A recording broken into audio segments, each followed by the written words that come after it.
கப்பும் எங்களுக்கு தான், பிளே ஆஃபும் எங்களுக்கு தான், சிஎஸ்கே ஆர்ஆர் வீழ்த்தி சம்பவம் பண்ணி பிளே ஆஃப் வாய்ப்பா தக்க வச்சிருக்காங்க.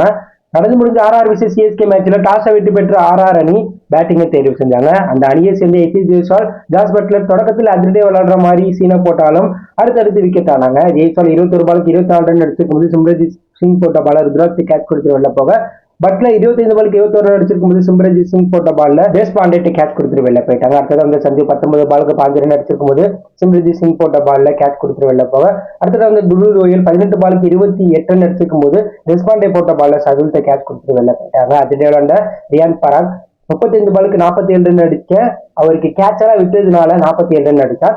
ஆர்ஆர் அணி போராடி 20 ஓவர் முடியல 5 விக்கெட்ல போயிருக்கு. 141 ரன் சிஎஸ்கேக்கு டார்கெட்டா செட் பண்ணாங்க. சிஎஸ்கே பந்து வீச்சு தரப்பல தேஷ்பாண்டே 4 ஓவர் வீசி 30 ரன்களை விட்டு கொடுத்து 2 விக்கெட்டும், சிம்ரன்ஜித் சிங் 4 ஓவர் வீசி 26 ரன்களை விட்டு கொடுத்து 3 விக்கெட் எடுத்தாங்க. இதெல்லாம் ஒரு டார்கெட்டான கிளம்பிறங்கிய சிஎஸ்கேடைய தொடக்கம் கொஞ்சம் அதிரடியா இருந்துச்சு.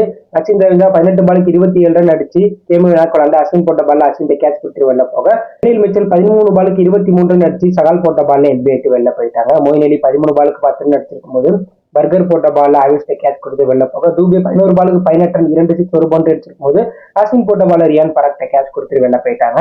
ஜடேஜா சம்பந்தமே இல்லாம 5 ரன்ல அவுட் ஆக, சமீர் ரிஜ்வி எனக்கு என்ன வாய்ப்பு தெரியலன்னு 8 பாலுக்கு 5 ரன் அடிக்க, ருத்ராஜ் இந்த மேட்ச்ல நாட்டு பேட்ஸ்மேன் 41 பாலுக்கு 42 ரன் அடிக்க, சிஎஸ்கே அணி 18.5 ஓவர் முடியல 5 விக்கெட் இருக்கு 145 ரன் அடிச்சு 5 விக்கெட் வித்தியாசத்துல வெற்றி பெற்றது மட்டும் இல்லாம பாயிண்ட் டேபிள் 3வது இடம் பிடிச்சு பிளே ஆஃப் வாய்ப்பை தக்க வச்சிருக்காங்க. சிஎஸ்கே விளையாண்ட 13 மேட்ச்ல 7 வெற்றி 6 தோல்வி பெற்று 16 புள்ளிகளோட ஆர்ஆருக்கு அடுத்தபடியா அதிக ரன் ரேட் வச்சு 3வது இடம் சிஎஸ்கே இந்த மேட்ச்ல பிடிச்சிருக்காங்க.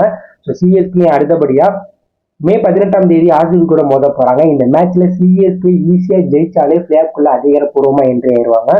ஆர்ஆர் அணி விளையாண்ட 12 மேட்ச்ல 8 மேட்ச் ஜெயிச்சு 4 மேட்ச் தோத்து 16 புள்ளிகளோட 2வது இடத்துல இருந்தாலும் ஆர்ஆர் அடுத்து வரக்கூடிய 2 மேட்ச்ல தோத்து சிஎஸ்கே அடுத்து வரக்கூடிய ஒரு மேட்ச்ல அதிக ரன் ரேட் அடிப்படையில் ஜெயிச்சா சிஎஸ்கே 2வது இடம் போய் குவாலிஃபயர் 1ல மோத வாய்ப்புகள் பிரகாசமாயிருக்கு. சிஎஸ்கே இந்த மேட்ச்ல ஜெயிச்சிருக்கிறதுனால ஆர்சிபி, எல்எஸ்சி, ஜிசி அடுத்து வரக்கூடிய அனைத்து போட்டிகளையும் ஜெயிக்க வேண்டிய இடத்துல இருக்காங்க. இதுல எல்எஸ்சி, ஜிசி அடுத்து வரக்கூடிய ஒரு போட்டியில தோத்தா சிஎஸ்கேக்கு பிளே ஆஃப் வாய்ப்பு பிரகாசமாயிரும். ஏன்னா சிஎஸ்கே தான் கேகேஆருக்கு அடுத்தபடியா அதிக ரன் ரேட் வச்சிருக்காங்க. இது சிஎஸ்கேக்கு சாதகமா ஒரு சைடு பார்க்கப்படுது.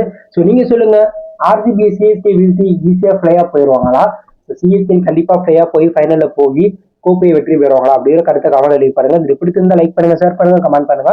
மறக்காம நம்ம சேனலை சப்ஸ்கிரைப் பண்ணி ஃபாலோ பண்ணுங்க. தேங்க்யூ ஃபார் வாட்சிங்.